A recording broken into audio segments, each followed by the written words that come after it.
बिस्मिल्लाहिर्रहमानिर्रहीम।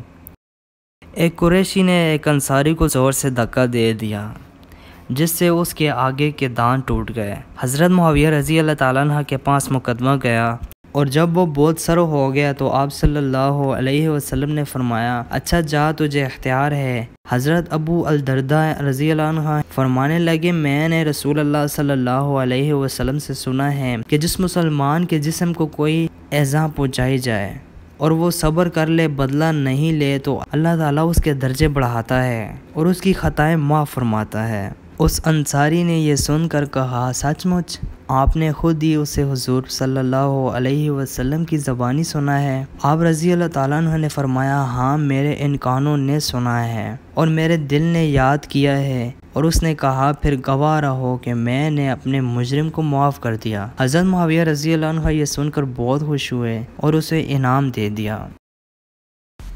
दोस्तों, अगर आपको हदीस शरीफ सुनना पसंद है तो हमारे इस चैनल को ज़रूर सब्सक्राइब कर लें और साथ में दिए गए बेल पर क्लिक कर लें।